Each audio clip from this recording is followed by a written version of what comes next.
Tina Brown was the celebrated former editor of Vanity Fair and The New Yorker and the failed editor of Talk magazine when media mogul Barry Diller hired her to launch the Daily Beast website, which then bought Newsweek, and where I worked for more than 2 years. The print magazine has since been shut down and sold, and this week Brown says she's leaving the money-losing beast. I spoke earlier with two veteran journalists who have a connection to Newsweek. Joining us now here in Washington, John Solomon, editor of the Washington Times, who worked for Tina Brown at Newsweek and the Daily Beast, and in New York, Mark Whitaker, a former editor of Newsweek who's working on a biography of Bill Cosby. John Solomon, let's start by giving Tina Brown her due. Smart, charming, works hard, and good at, well, generating buzz. Oh, absolutely. That's her wheelhouse. And I think even in the era that we find ourselves in now, she still has a great ability to create buzz. The question is, can she create money in this environment? That was always the big thing for her. And Mark Whitaker, it would be hard, given what happened with Newsweek and now the Daily Beast in trouble, to call her tenure a success. Did she damage the Newsweek brand, a brand that you worked very hard to build up when you were the editor?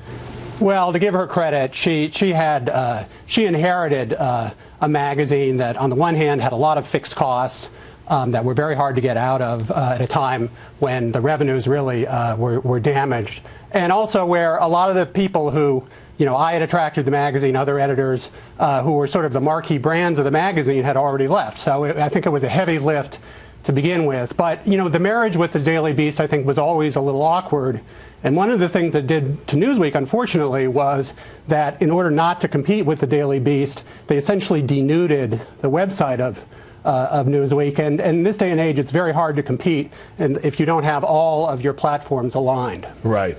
Now, John Solomon, we both left under contentious circumstances. Yeah. We wanted to leave. Tina wanted us to leave. So let's just put that on the table. People can factor that in. But it's no secret the New York Times just last month reporting that her tendencies, what it called her tendencies toward chaotic management and indecision. She went through a lot of top editors. She spent a lot of money. How much of a factor do you think that was in the difficulties that Newsweek and the Daily Beast have had? I think you have to look at her tenure there in the same context that we look at the entire news media struggle right now. We all were in the 1990s, and certainly, as you and I talked many times, Tina knew how to put out a great magazine in the 1990s. And then you have this new era, the business models are changing, readership patterns are changing, and she's trying to take a damaged brand, as we said with Newsweek, merge it with this modern sort of webby site, and then try to make business work and journalism work. And, some of her ideas from the 90s conveyed and did very well, and I think some didn't. And did the turnover hurt and the tensions with editors who left hurt? There was a sense of constant change. And in this environment, we're used to 24/7 news, but we weren't always used to 24/7 directions. And a lot of things that started in the morning would change by night, and it's hard to shoot at that. Well, given the set of obstacles you laid out, Mark Whitaker, I think it's probably fair to say that it might have been impossible for anyone to save Newsweek.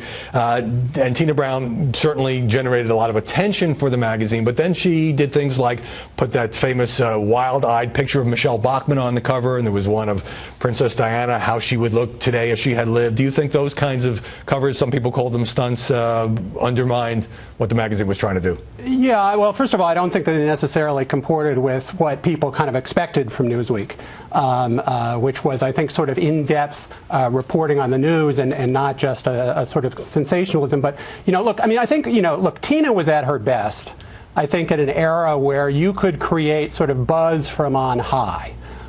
And I think that one of the things that I think she discovered at Newsweek, but also at the Daily Beast, is at this day and age, it's much harder to do that. First of all, you're competing with social media, you're competing with a lot of kind of bottom-up buzz. And I think in these days, I think any media brand, in order to survive and thrive, has to first pick an audience. First decide who are you targeting, and to build your strategy around that. And although there were a lot of sort of clever ideas, I think, at Newsweek and the Daily Beast, there was never a clear sense of what audience she was going after. Perhaps your biggest scoop, John Solomon, was, while you were at Newsweek, was the interview you got with the hotel maid who accused Dominique Strauss-Kahn of sexual assault. Right. You wrote about this in your book on the subject. You weren't happy with one aspect of how Tina Brown handled it. I think you saw the best and sometimes the troubling side of Tina in that story. When they realized that we had gotten the maid to do an interview. We didn't have edition that week. We were in summer recess, and Tina whipped up an entire edition around this because she understood the importance of a reported scoop.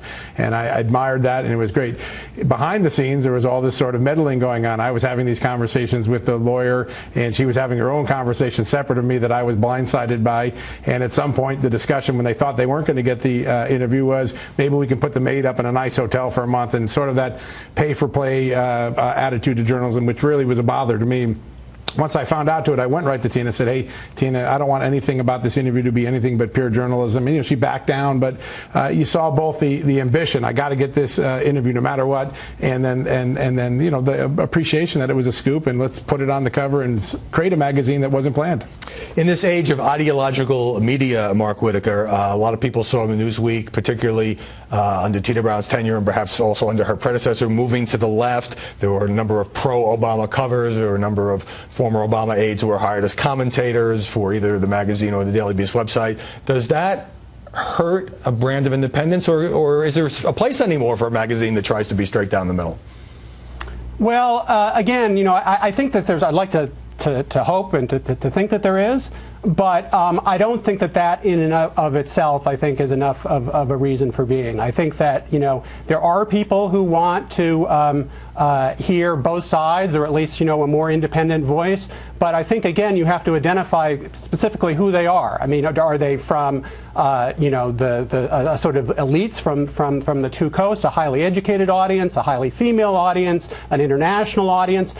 So, again, I think we live in an era where I think you really have to kind of understand who you're targeting, who you're marketing towards, and that this kind of the idea that an editor can just sort of create something interesting in a vacuum, and that's necessarily going to make a brand thrive. I think those days are past. And as far as the future of the Daily Beast, Barry Diller, who owns the parent company, IAC, or who runs it, I should say, says in a memo to the staff, I can't make promises about the future. A Daily Beast, while Tina is moving on to create a company where she's going to do live conferences, so it still has a lot of talented writers and reporters, even though many people have left. But can it survive without her, and will the company be willing to continue? One of the things I really appreciated about Tina is that she tried not to make the Daily Beast completely dependent upon her personality. She wanted it to be driven by great reporters. That's why she brought you in and other people. And I think that it will live on for a period of time, as long as it can find a revenue stream and a cost structure that works. But it is unfortunately, it is losing money now. It is, as I understand. I mean, I only know the published reports, but yeah, it probably is. But it's something that can be righted, and they have a big audience. I mean, it's tens of millions of people a month, and that's something that should be sustainable at the right cost structure. The Beast is a good brand. John Solomon, Mark Whitaker, thanks very much for joining us.